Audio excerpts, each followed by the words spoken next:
muuqaalkan waxaa rabaa nin wadaad ah la Dr. Mala oo hab cajiib ah dadku u daaweeyo shakhsiyad ahaantiisa habku sida u daaweeyo masaxa mise qalada wax naga gala malahan oo arintaas anaga ma guda galayno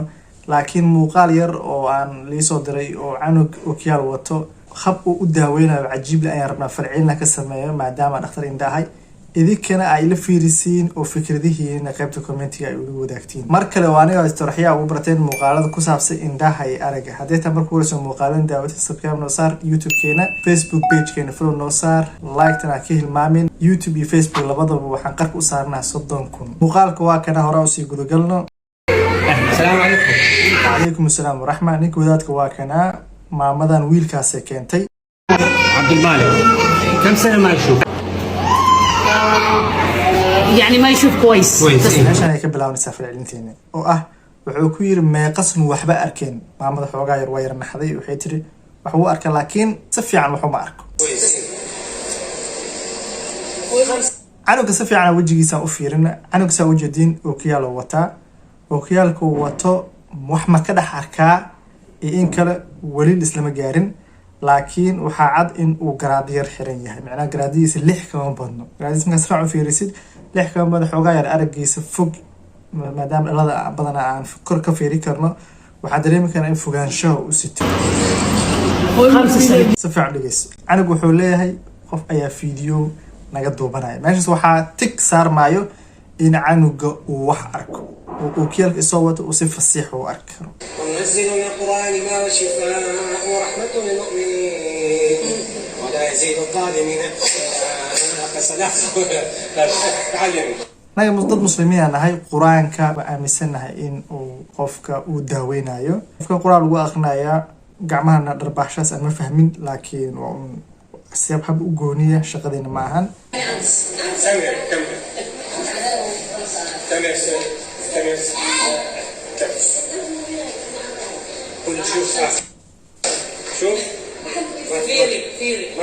فيري wiilkan ookiyaalka laga siibay waxaana aan si fiican idin fahansiin meeshaan dad badan waxa laga yaabaa inay indhasaab meeshaan uu ka dhaco canuga markuu ookiyaal wato si fasiix u arkaa hadduu iska siiban waxaa shak ku jirin ilaa 1 mitir 2 mitir inuu caadi u arkaayo sababtoo ah badanaa fogaansho qofku daciif hal ma indhaha zab ma ka ah qofka ookiyaal uu wata hadii leela xitaa garaad aad u wada weyn du ahaan laxta waa dheela 1 mitir xoogaa xitaa si fiican uma arko marka wax ma aragtaa uu leeyahay ما تشوف waa arkaa laakiin hadalka laga soo dhexgalaa baa leeyahay wuxuu leeyahay ma arko uu leeyahay ya indhaha farta laga gelinayo عندوفا عندها لو دبعنا قرآن وآخرنا مش وحن كده هنا ملا وحفل علنا كسمين ملا إتاس يزيد الظالمين إلا خسار أي واحد من الله يخلي تفهم على تسمى على علم المريض القرآن والشفاء والدب شفاء طبعا قف كمركو قرآن آخرنا قف داوينا يقف والبو مسلم يسكو داوي كرو وحتى هدي هذه حنوست قرآن واسكو داوين كرتا تاس إسلام دانا هو آمي سنة نسوي هكذا أعصابنا مش هكذا نسوي وهذا نسوي استيقظ قل له تعينك هذا كم واحد canuga wuu yaaban yahay farta loo taagay 1 mitir waaye waxaan shaki ku jirna markii hore u imaanay xataa in uu si fasiix u arkayo waxaa fiicnaan lahayd in mataqaana chart ama warqadaha cabirka kale in laga fogeeyo kale oo 6 mitir oo kale la geeyo markaas uu qiimeyn guud waa lagu sameyn karo oo araggiis waxba ku soo kordhay in kale waa dhihi karnay laakiin hadda 1 mitir caadi u arkayo canugu wuu yaaban yahay waxaan weligaa arki jiray xitaa wax meesha ka socda واحد هذا كم واحد meeshaan qofkii daawanayo wuxuu u malayaa in cajiib dhacay macnaha cunug qof wax arkayn in hal mar uu wax arko meeshaas dhankaas oo maskaxda ka bixiyay canugan markiis hore waxa uu arkayay ookiyaalka ayuu caawinaad ahaan u qaadanaya fogaanshan oo ka arko marka intaan yar oo hadartaan boorsamidada la soo bandhigayo waa uu indha waxa waa indhasaab waa caadi ah بعد أسبوع شهر qaybta yar ma fahmin ma ookiyaalka isbuuc kadib oo tuuraya mise isbuuc kadib oo ikiinaya intaas aniga ma fahmin laakiin waxaan malayn leeyahay isbuuc kadib wuu ka maarmaya midaas oo kale cajiib waa mid awood gooniyo waa sababtoo qofka aad ku akhrisid wixii kale ilaahay u sugnaatay macnaha wixii kale awoodda inuu qofkan qur-aanka ku caafinayo in kale laakiin heer aad aamintid qofkan isbuuc kadib waa ka boodaya macnaha waa cajiib waay taas anigana ahaana ma sii gudagelayo oo howl iyo taala maahan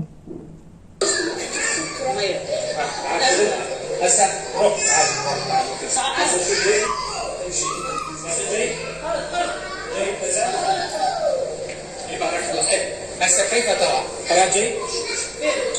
فيري سيدا waxu aragtaa marka la cunugan falcelintiis wajigiis fi cunugan waxa ka muuqda la yaab argagax uu yaaban yahay تشوف هالشيء؟ من الجيد كل اللي مكتوب والعلاج شو الدكتور علي جيد؟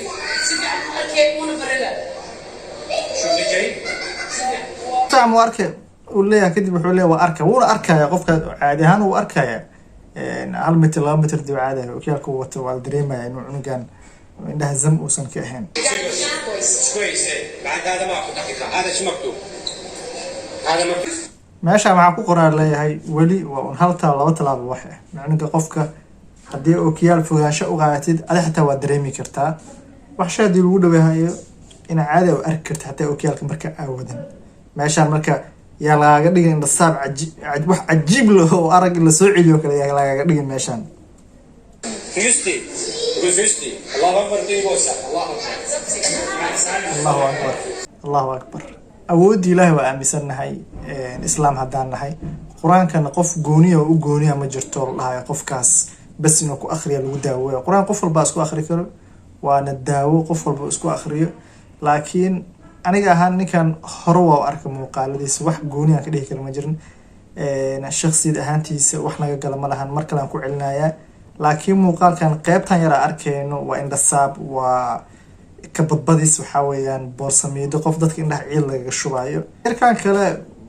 oo Soomaaliga ah hadii uu imaan karo baaritaan caadi laga qaari karo isbardhig lagu sameeyo kala firkeeda aad u fiicnaa lahayd natiijada markaas meeshan ka dhalatay laakiin waxaan dhihi lahaa qofka hadii uu kiyaal wato ma aha micnaheedu in uu indhaha la yahay kaliya qaabka ishiisu samaysan tahay u sahlan si fasiixa oo kiyaal aan wuxuu arko cudurna maahan marka waxba ma taqaanaa stress iyo walwalka heerkan la eg in canugan lagu furo maahan intaas ayaan kusoo gabeynayaa haddii muuqaalkan aad ka faa'iidaysatay ama su-aal aad ka qabtid ama fikir gooni ah muuqaalkan kugu dhaliyay qaybta comment inuu wadaag yaa muuqaalka faa'iidaysatay like noo saar meel walba aad ka joogtiin waxaa idin rajaa caafimaad iyo indhafiyo